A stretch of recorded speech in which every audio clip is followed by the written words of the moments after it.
In the last episode, we were talking about fashion, and the house that fiat built is crumbling. The house of fiat money, that is.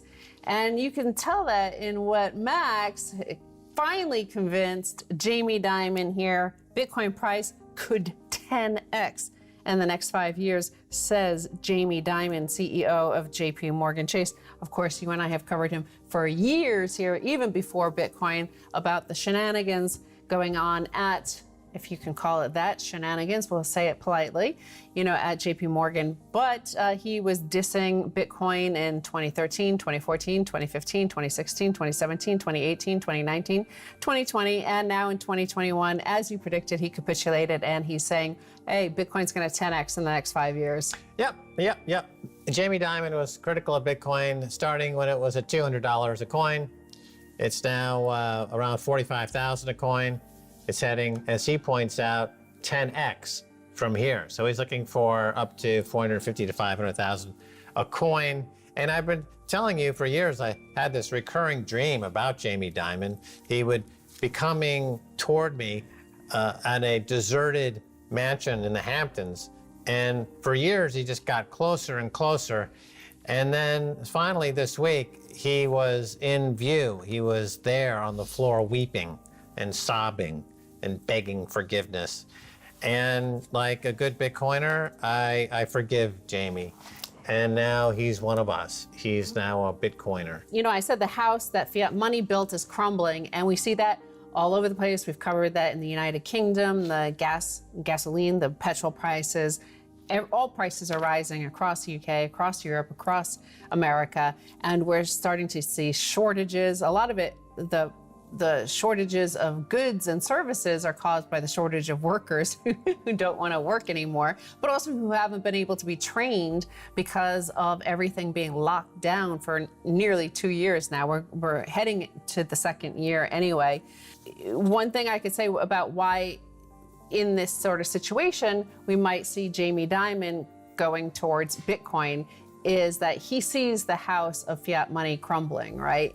And you could see that the Fed speak, how you have Fed speak that's obfuscating all their money printing and the covering up of the crimes. Well, it's starting to meet pleb speak. So here's one thing that why Jamie Dimon might want some unconfiscatable wealth is the mood, the mindset. We're always talking about the mindset, the inflationary mindset.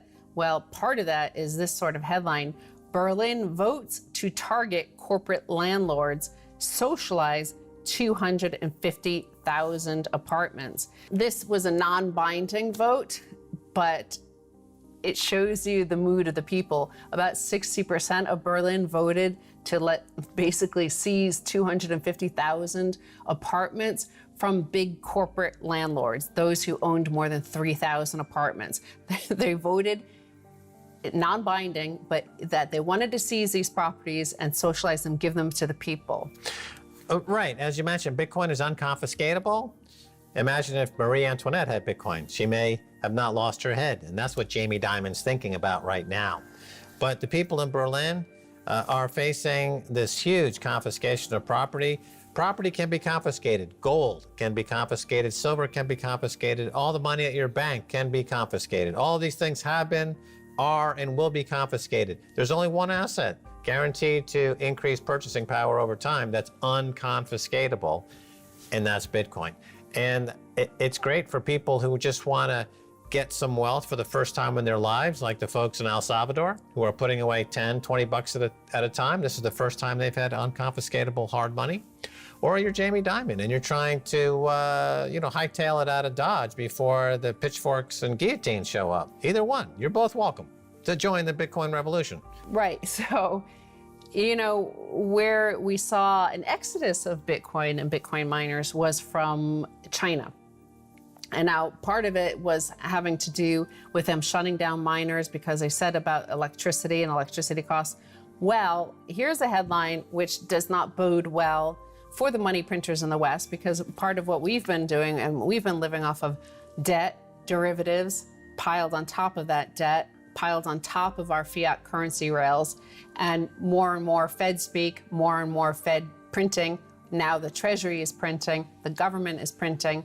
everybody's printing. So everybody's chasing fewer, the same number of goods, but the goods are now shrinking in supply too because of energy prices. Suppliers in China for Apple, Tesla, Intel, Nvidia, Qualcomm, NXP, Infineon, ASE forced to halt production amid energy crackdown.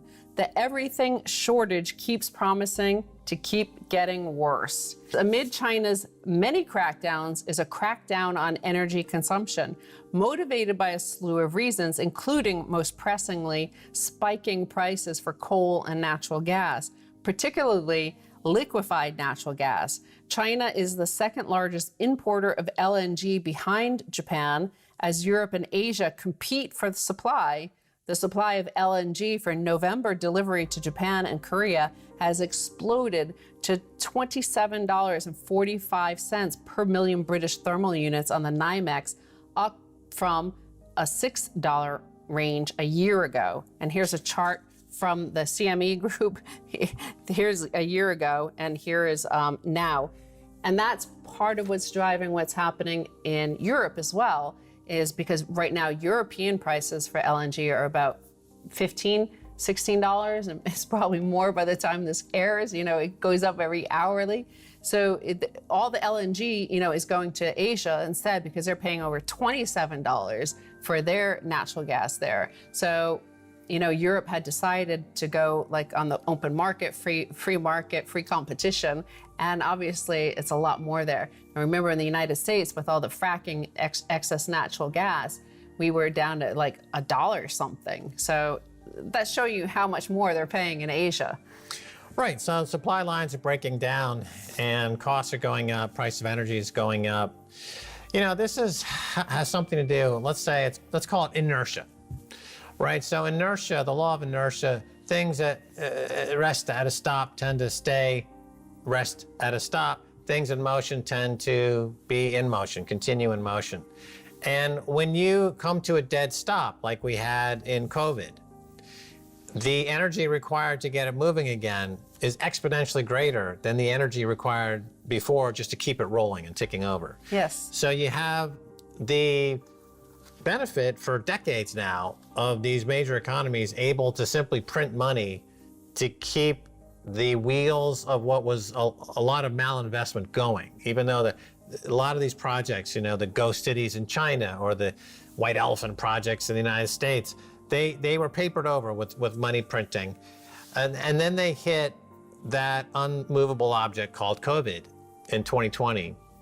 And the belief at the time would be, well, we're going to lock everything down, and then when it's safe, we're going to open things up. And there's kind of in people's minds this idea that the energy required to get it started again, it won't be particularly greater than the energy was required to keep it going before the stoppage. But that's completely false. The energy required to get these systems going again is exponentially greater than the energy required to keep them going. In many cases, these supply lines are going to have to be rebuilt from scratch. Absolutely. I mean, look at the airline industry to get, or to look at the trucking industry as it relates to energy. It takes 6 months to train somebody to drive one of those trucks. So if you lose all those drivers for various reasons due to money printing, you can't simply turn the switch and get drivers back on. You have a 6-month window that you absolutely have to respect. That's going to cause problems. Just like you can't make 12-year-old scotch in anything less than 12 years. That's one of the facts. That's a truism in the 12-year scotch business. If you have drivers that require 6 months of training before they can drive a gas rig, you can't. That's what it requires. So if you pull the plug on it, now to start it up again, they're finding that they don't have the energy. It's not available at any price. And what's happening to the price? It's going up. And by the way, all the money they printed is still sloshing around, and that's causing inflation. And so systemically speaking, this is the Jim Rickards moment that he spoke about, that snowflake on the mountainside that starts the avalanche. He's a systems analyst, Jim Rickards. He's written many books, look him up. And I think this is the avalanche. This could be the avalanche, and you know, it is the house of that fiat money built is crumbling. And it's interesting that, you know, if you look at it, the globalized economy built on top of geopolitics. Now, geopolitics is based around mutually assured destruction. That's how it keeps it a consensus model on the politics stage. It is like not of mutual cooperation, but mutual destruction. We will kill each other. On top of this, that geopolitics, you built this economy that we didn't even realize was mutually assured destruction happening, that one piece goes and the whole thing falls apart. I mean, it's kind of tied to what Warren Buffett said about the weapons of mass financial destruction that are, you know, is the spaghetti tying all of this globalized system together. And now we're seeing that because of COVID and the supply chain disruptions and the disruptions to the education system, not only for children and young people, but also for universities and for, you know, the sort of schools and training programs that teach the plumbers, the people who maintain the electric grid, or the people who maintain the supply grid, the logistics grid. If those new people aren't coming online because they haven't been trained for the last year and a half, we're nearing 2 years now, you know, what are you going to do? Some people say, let's go to India, right? Well, India's massive fleet of coal plants are running dangerously low on stockpiles, which may force the nation to buy expensive shipments of the fuel or else risk blackouts. They may have to buy expensive shipments of the fuel. As we just covered, China is also out there trying to find expensive shipments, and Japan. So everybody's racing to get some of these, you know, there's panic buying on the nation state level. And the next panic buying will be of Bitcoin. Right. Well, the incentives in the traditional economy are not well organized because economics is a social science and not a hard science like physics or chemistry. But Bitcoin is the hard science of money. It is the first time you have algorithmic, mathematically pristine and perfect money. That's the first time in history. And that's why all of this cash sloshing around the system, and there's hundreds of trillions of dollars, it's going to all find its way into Bitcoin. And that's how you get to well over $10 million of Bitcoin.